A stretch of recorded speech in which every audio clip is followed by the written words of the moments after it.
everyone, it's Belinda Weaver here. I'm a copywriter and copy coach, and I want to talk to you about starting your copywriting business while you're still working your job.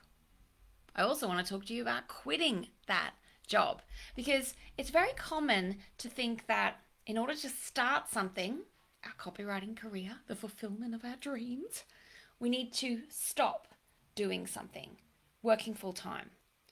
And many of you will know that's not the case. But there's this in between stage where you're doing both things. And I want to talk to you about how I did it, what I did to get my business going before I quit my job, and 3 signs I knew it was time to quit. And this has come from resharing an interview I did with amazing entrepreneur Yarrow Starrick. And I can share a link to that interview. He asked me a lot of questions about how I got started in copywriting, but really specifically how I made that transition to be a freelancer. And I realized in that interview how intentional I was in that journey. So the first thing I did when I found out copywriting was a thing, I'll take you back to 2009. I was working in marketing. I did love marketing because I just switched from working 10 years in IT, but I didn't really like the office environment. My husband and I was thinking about starting a family, and I had that compromise decision that many women have. Do I compromise my career in order to have a family and maybe just take a little local part-time job so I can be there for small child?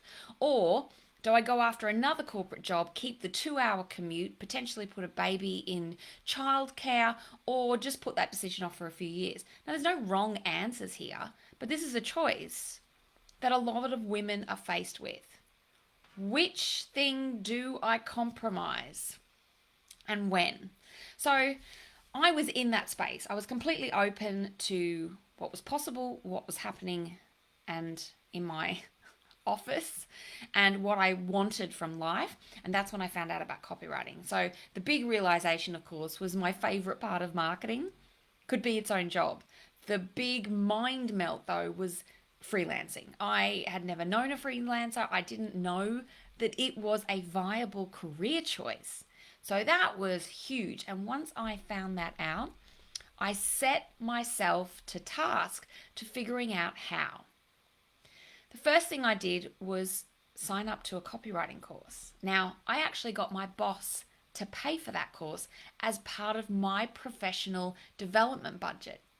So if you're working in a job that has a professional development budget, look for ways that you can showcase how copywriting will make you better at your job.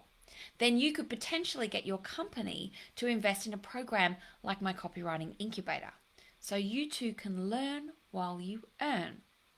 Now, if that's not the case, it's still a great investment, but there's also a butt ton of information for free on the internet. The point is, while you're still getting your paycheck in, start learning as much as possible. Learning about copywriting, learning about marketing, learning about running a business. These are all the things I was consuming in my lunch hours, on the train journeys to and from work, on the weekends.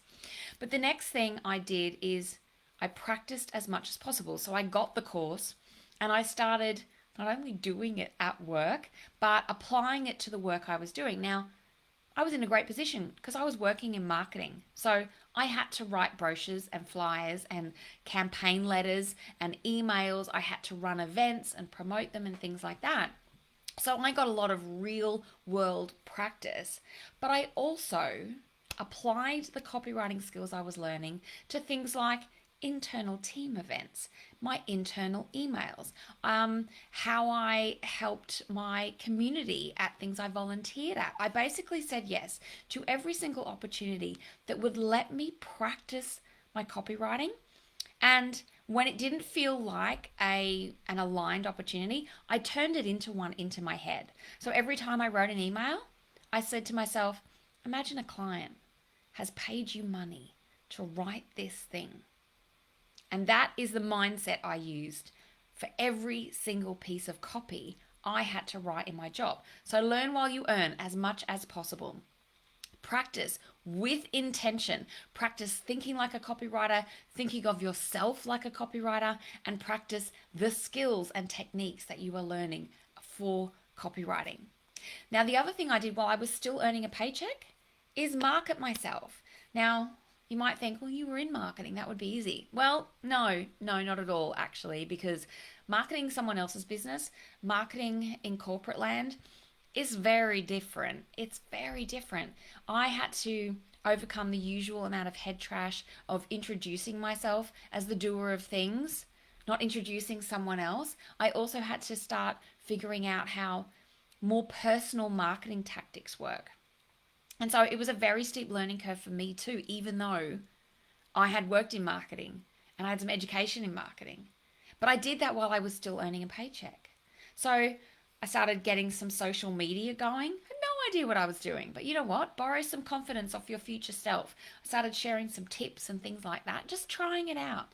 I also started introducing myself to graphic designers, website designers and developers, printers in my local area.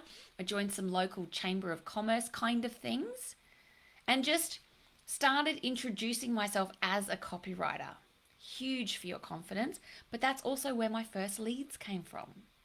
So I was doing all this while I was earning my safety paycheck, but I was growing increasingly restless. So what I want you to take away from this is you could absolutely get your business started while you are still earning a paycheck. Do everything you can while you have that income coming in, but don't get slack, don't get sloppy. Do it with intention and you will do it faster.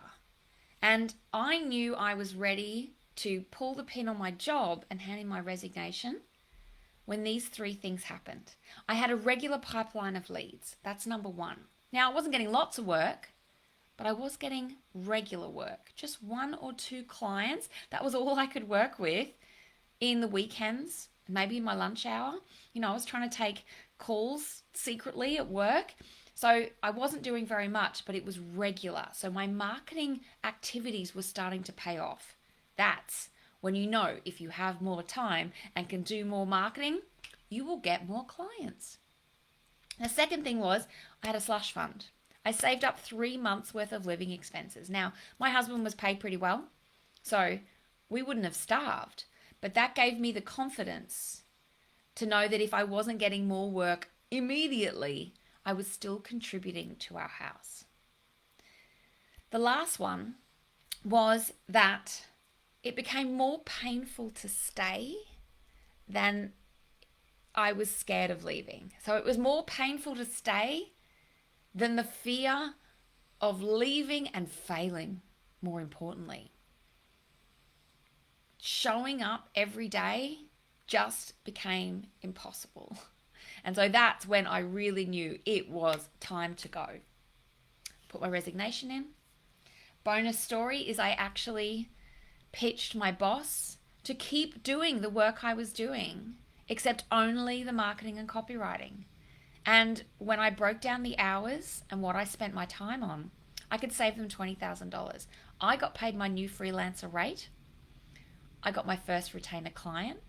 And they didn't have to worry about hiring someone new for a good 6 months.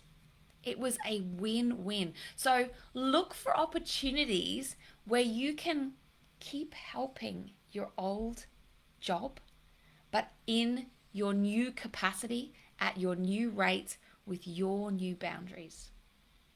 And so what I'm saying here is, in order to be a success, it's worth planning, preparing, practicing, being intentional, but also giving yourself an end date. That end date might be an actual date. It might be meeting the criteria that I had, and that's when you're going to hit the button and go, because it's very easy to get stuck in this transition phase where you're still working but not enjoying it. You're building your business on the side, but you don't have enough time to build your business, and you don't have enough energy to build your business because you're still working full time. And that's when you can feel stuck. And that's when your confidence can go, because you're too scared to go but staying is making your life hell too. So there comes a point where you need to push that button and you need to have a crack at it. And it is 100% worth it, by the way. Starting my own business has helped me realize I am infinitely more capable than I ever thought I was. Now, keep in mind, this is all happening when I'm in my 30s. So it's never too late. You absolutely can, and you can do a hell of a lot of the groundwork while you're still working full time. So the last thing I want to leave you with is next week I'm running a free event, Copywriting Unlocked Live. I'm going to share some of the things that you need to know if you want to become a professional, profitable copywriter. So if you want to make copywriting your thing this year, or you're in your first year or two and you're still kind of getting it going, this event's for you. I'm going to bust some myths that you might be still telling yourself about writing and what it means to be a copywriter.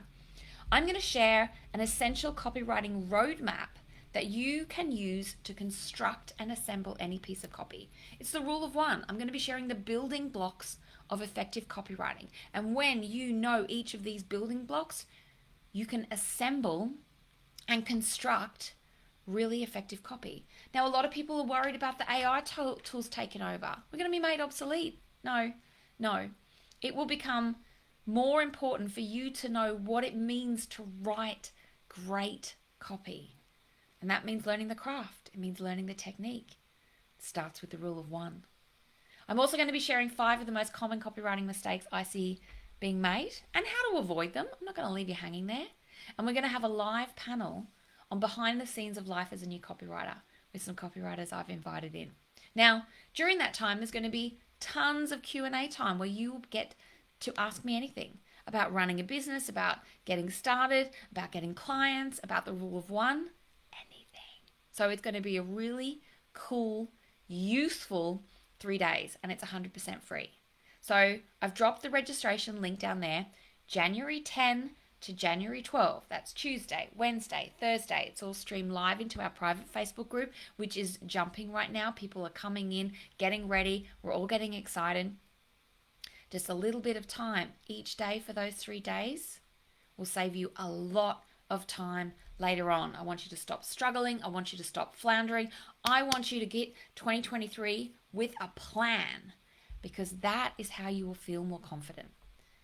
That is how it becomes how, not if, you will succeed. And I want you to succeed in 2023. So let me know if you grabbed your ticket. If you haven't already, follow the link. Now, if you also would like to listen to that interview with Yaro Starik about how I got started, drop job in the comments and I'll send you a link. So lots to do there. I hope you found this some food for thought. Let's have at this year.